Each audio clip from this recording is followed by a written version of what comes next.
The Art of Leadership Network.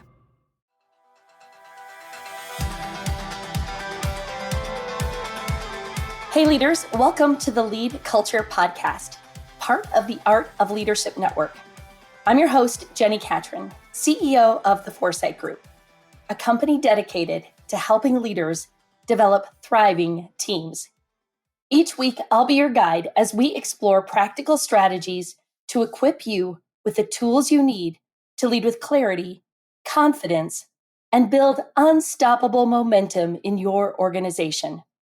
My mission is to be your trusted coach, empowering you to master the art of self-leadership so you'll learn to lead yourself well so you can lead others better.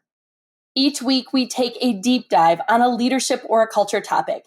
You'll hear stories from amazing guests and leaders like you who are committed to leading well. So let's dive in and keep learning on this leadership journey together. All right, friends, we are at the end of the year. In fact, this is our final episode for 2025, which feels just absolutely crazy.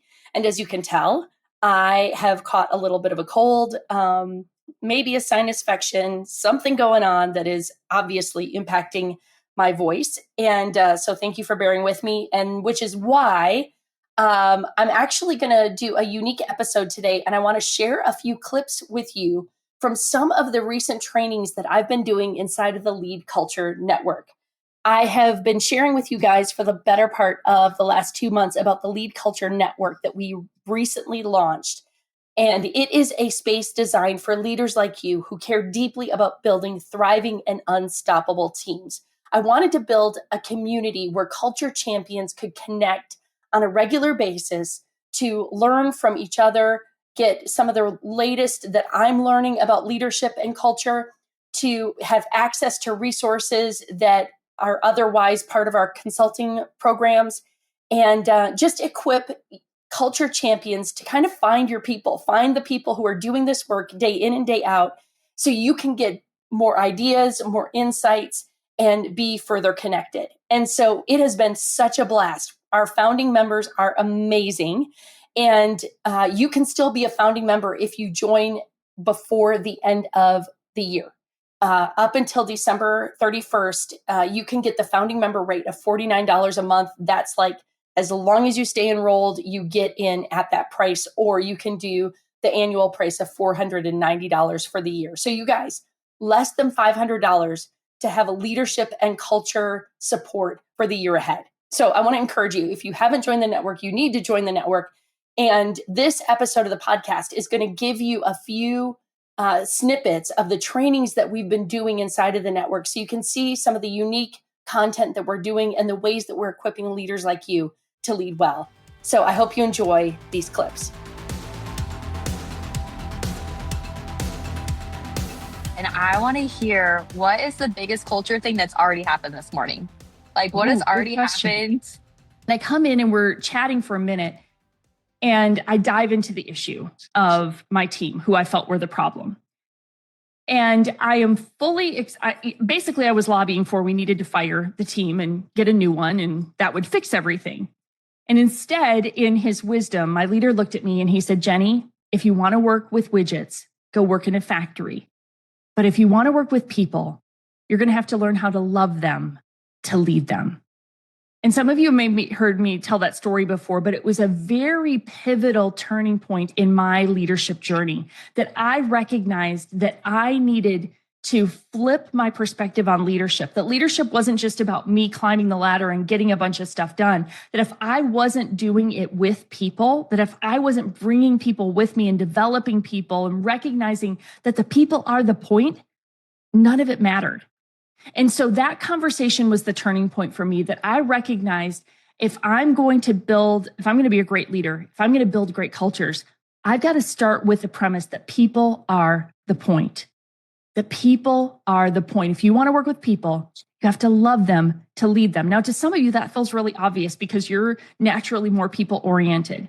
But for a lot of us, and I think all of us from time to time, we get so fixated on the things we need to do that we miss the people that we need to do it with. See, visions are inspiring, goals are motivating, accomplishments are exhilarating, but none of them are meaningful and worthwhile without the people that are a part of them.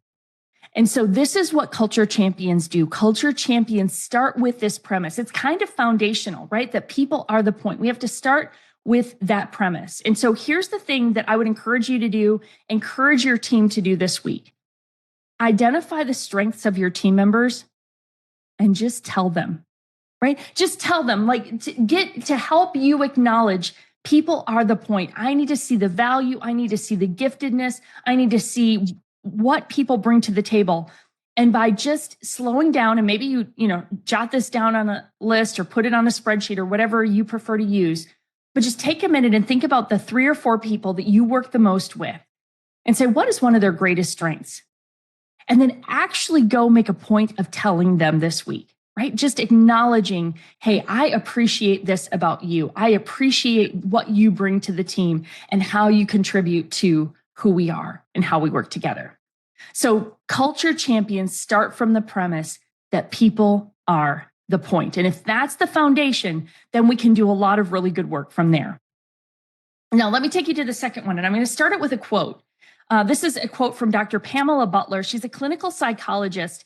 And she says this. She says, there is a person with whom you spend more time than any other, a person who has more influence over you and more ability to interfere with or to support your growth than anyone else. This ever-present companion is your own self.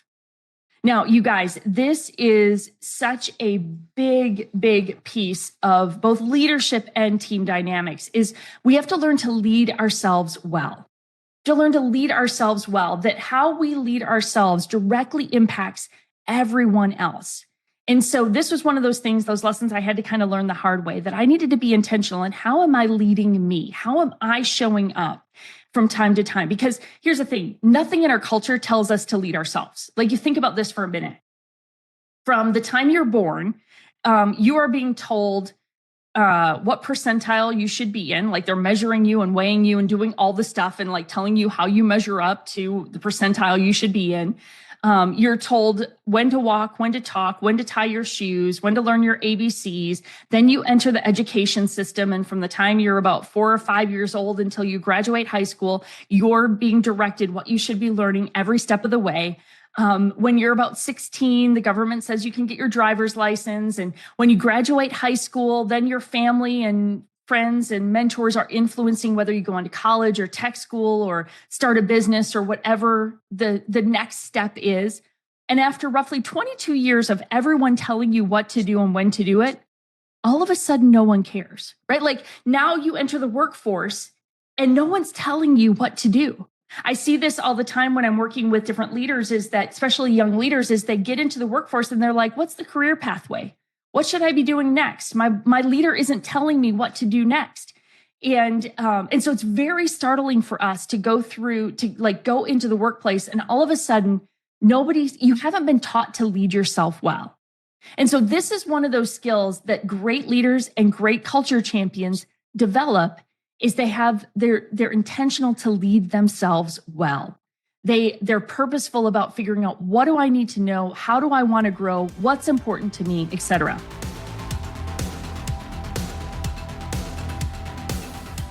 Organizational clarity. Now, this is probably my favorite level of the hierarchy, because this is the organizational geek in me that loves this level of the hierarchy. And what we're talking about in this level of the hierarchy is clarity around vision, like where are we headed? In the basic needs, we talk about our mission, our why. At the organizational clarity, we're talking about, okay, what are the goals, right? What are the goals? Where are we headed? What are we focused on as an organization? What's our organizational structure, right? How are we structured to help us achieve those goals, to achieve the mission? Like, how are we all organized to make that happen?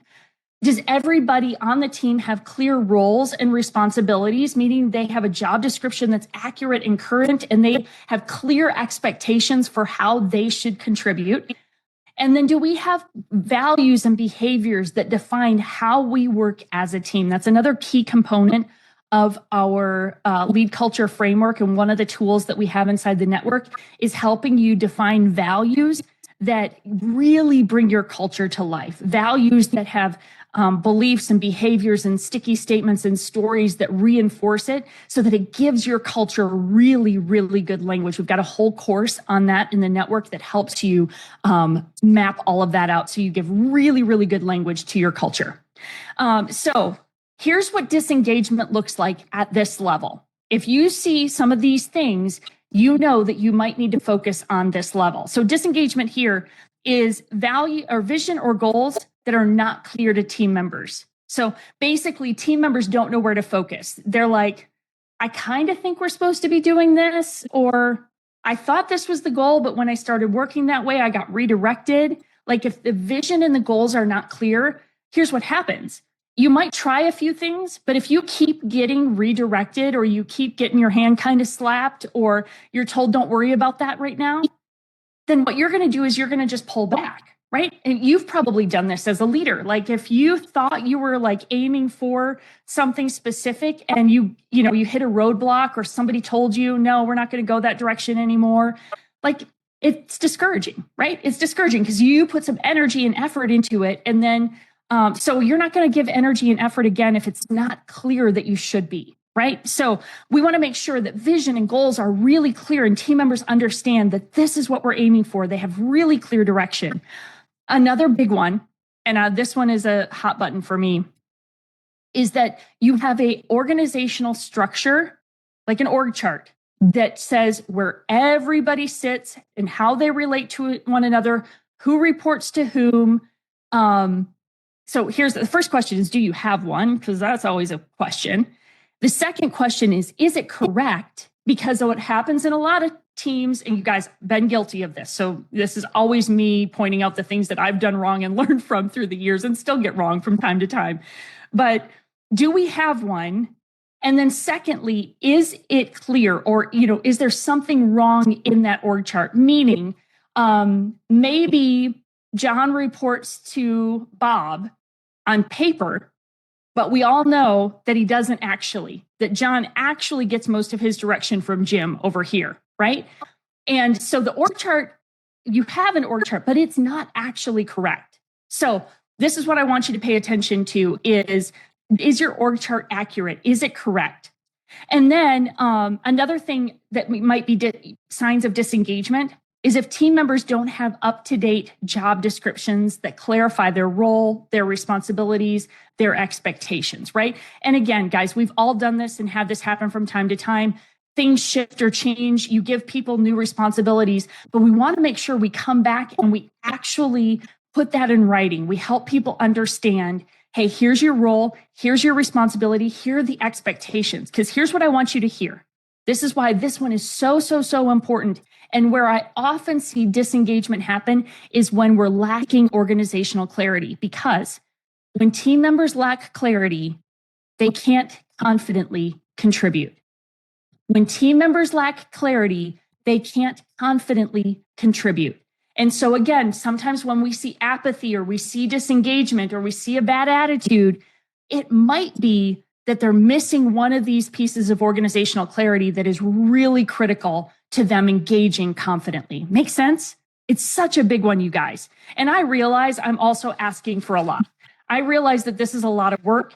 You've got regular jobs with a host of things you're responsible for. And then in your head, and this is why this is so hard, in your mind, this is clear, right? Because you live in it every day. Every day you're thinking and stressing about who's doing what and who needs to be doing what and who needs to be promoted to this role or how do I fill this open position? Like as leaders, you're living in those questions all the time. And so it feels really obvious to you. Well, yes, Sally does this and John does this. And, but if we haven't clarified that with structure and their job descriptions, they're not 100% sure or 100% clear. So it's a huge, huge, huge tool. And it's a huge boost to morale when we give this level of clarity.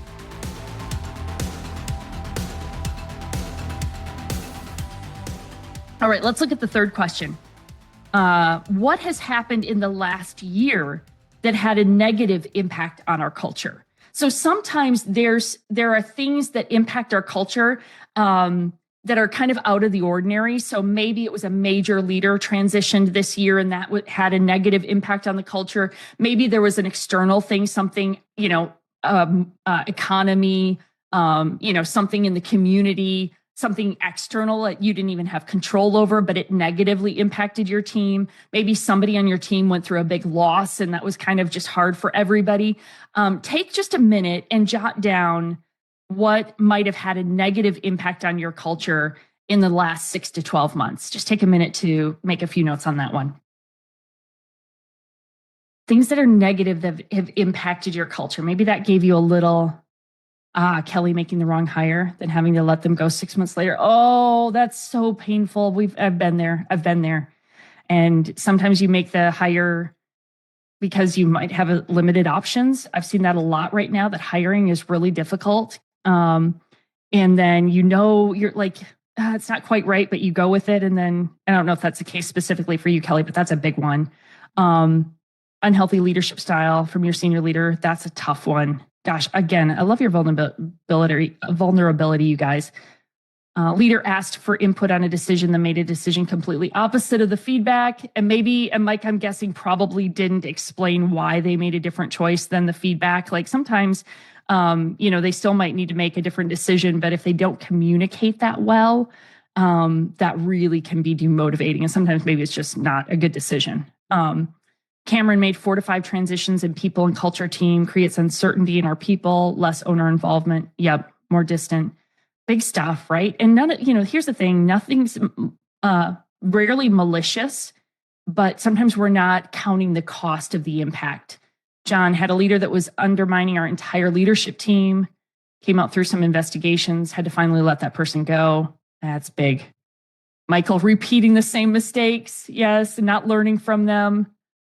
Jody, significant amount of transitions. Some teams felt weary until they saw the benefits of the changes made. Yep, sometimes it just takes time to get on the other side of it, and you have to be brave enough as a leader to make some of those transitions or those decisions, and then trust that over time that will become understood or obvious, but it's hard to weather that. Employees distracted with personal issues. Jennifer, that's a biggie, right? And like figuring out how to have care, grace, compassion for what people are going on in their own lives, and yet not compromising the work and the mission. Like that's a really tough tension as leaders. Gosh, guys, big stuff too, right? Like leadership is not for the faint of heart. It is not for the faint of heart. There's so much that we are all leading through. Okay, let me give you one more positive one. What has happened in the last year that's had a positive impact on your culture? So some things that were good, right? Some positives. So take a minute and make a note of the things that have been positive and helpful to your culture this year. Maybe you defined your values for the first time. Maybe you brought a team member in that you needed and they filled a massive gap, and that's given everybody some support that they needed. So what's had a positive impact? All right, you guys put some good ones in here. A couple of really good hires, Carrie. That's awesome. John, as a result of some of what you shared, you guys have become more transparent in your communication. That's fantastic. Jennifer, you added staff to lessen the load. That's a big deal. Jeffrey, leadership training for your emerging leaders. Love that. Be fun to hear what you're doing.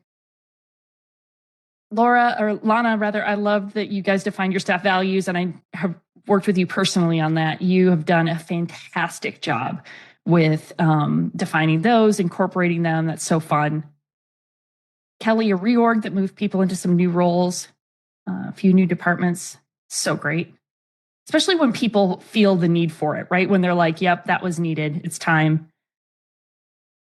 Nancy, consistent one-on-ones. I love that you named that. Isn't that just amazing how that intentional time with your team, that one time just breeds so much good stuff. Maggie, great overall focus on the mission, organization-wide. I love that.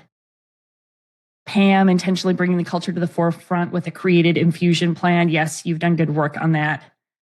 Jody, hiring the right people, clarifying roles, accountability. scheduling development monthly, celebrating what we want to see. Really, really good. Paul hired new staff that's helped to scale. Cameron did your first company-wide survey, made quick changes to help employees. I love that. I love that you took action on your survey. That's huge, because sometimes we survey and then we don't do anything with it. That's huge. So good. Wendy, opportunities to take your culture outside of the walls and into the community. Annual rhythms from Nicole. Clear values and expectations from Michael. You guys are doing such good work. This is super fun. Super fun. Okay, and I've got one more positive question for you. What do we look like at our best? What do we look like at our best? So take just a couple seconds here to write down, when you think about your team at their best, like, so it might have been a specific activity or event or just behavior, or but what do you look like at your best? And I should ask that question because even if you feel like your team isn't in the healthiest place, when you can find those moments where they're like, more of that. That's what we look like at our best. When we're doing this, that starts to give you a glimpse and give you a vision of what you're aiming for your culture. So what do you look like at your best? Take a couple seconds to answer that one. Now, these are just a sampling of questions that we can use to begin to assess our culture. So notice there's nothing fancy, right? There's nothing fancy about this. It's just slowing down enough to start thinking about where's our culture at. Now, the opportunity is to take these questions maybe to your team, to a leadership team, to a random sampling of some of your staff and ask them the same questions. You could do a quick little survey with your team to like ask these questions and see what you hear from them. And that's that listening piece, right? Of like, hey, what is their experience in the organization? And what might that tell me about our culture right now? And give me just an honest assessment, an honest reflection of where we are. And then I've got another set of questions I want to give you. This is your homework piece, is this next set of questions. But 5 culture building questions to discuss with your employees. So these are questions that I'd love for you to take back in your next one-on-one meetings with your direct reports and ask them just these simple questions. And you could do all of them. You could pick some of them. You could add a couple different ones. But you notice what I'm doing here is I'm just prompting you to ask more questions, get more curious, to listen and hear and get an assessment of where is your team and what do they need to succeed. And so these are simple questions. Just, do you have the tools you need to succeed? I just did a survey this past week with one of the organizations that we work with. And in this question on the survey, I can't tell you the number of people who came back with, I just need a computer that works or computer that's faster. Now, it is not on the radar of this team at all that some of their computers aren't working well. And I'm guessing they just haven't maybe known where to speak up about it. But it's like, it's a simple thing that the fact that they're writing it into the survey tells me that it's creating enough frustration for them to raise it. So do they have the tools that they need to succeed? And that might also be training. Maybe they've been promoted into a new role of management and they're like, I don't know how in the world to do this. I don't know how to have a one-on-one meeting. What do I ask people? What do I do? Things that feel obvious to us sometimes as leaders, if we've been in leadership for a while, can feel really unknown or just mysterious to new leaders. And so sometimes it's training, sometimes it's tools. So what do they have what they need to succeed? Do they understand our mission and how they contribute to it? Again, feels like a simple question, but oftentimes they can get so busy in their day-to-day stuff that they miss, they're not connecting the dots all the way through to the mission. Do we communicate well and work effectively together? I can just tell you no, because every team that we work with, communication is a trouble spot somewhere. But it's a great question to ask because it'll give you more insight into, okay, maybe where do we think we're communicating that we might not be? Do you feel trusted and respected as a member of the team, and why or why not? And are you living out your passion through your work? Why or why not? So conversation starters that I would just encourage you to take into your one-on-one meetings to help you get more insight, get more perspective from your team on how to lead them better. So let me pause there and let's see if we have maybe just a couple minutes, if we've got some questions or comments or responses to some of what I've shared. This is obviously, we can get a lot more in depth in assessment, but what I wanted to do today is I wanted to just give you a few things to start just doing some assessment. Like it's, those first 5 questions that I had you do, that's your perspective. It's going to be a little biased from your perspective, but it probably got you thinking. You could take that a little further and get some other team members to answer those questions, but then take these 5 questions to your one-on-one with your team members this week and hear what they have to share as well. And again, you guys, it'll just start giving you intel into what's really valuable and what's really important.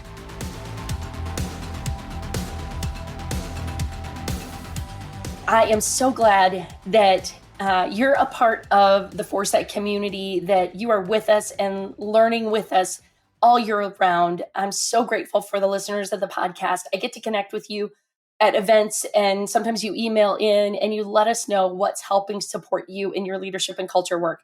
And that is so extraordinarily meaningful. So just as we wrap up the year, I want to thank you for being here, for being committed to your leadership growth, to your team's growth, and to the health of your culture, because it matters so incredibly much. And it has been just our joy as a team to serve you this year. Now, I want to remind you, get into the leadership or the LeadCulture Network. Get into the LeadCulture Network before the end of the year so you can get that founding member rate. You guys, I have some fun stuff planned for us in 2026. This is the community that I'm spending the most time with. And it is an amazing group of people that are learning and growing together. And so just as a reminder of what you get inside the network, you get the full LeadCulture course library. We just finished recording all of the courses for the LeadCulture framework. That whole course is in there. Our Leadership Institute course is in there. Then I do the monthly live trainings, new content that I'm delivering. We do a live Q&A every month where you can ask your questions. You can request to be on the hot seat, and we will hear your challenge or thing that you're navigating in your leadership or culture. And we're going to coach you through that, live coach you through that. And then you get this network of other culture champions that you're connecting with on a daily basis. So as a founding member, you get access to all of that and that founding member rate. So click the link in the show notes. Make sure you check that out. And then I want to just wish you a very Merry Christmas. I hope you get wonderful time with your family and friends. You get to relax, disconnect, take the time for rest that you need. And I look forward to coming back and starting January strong. Keep leading well, friends.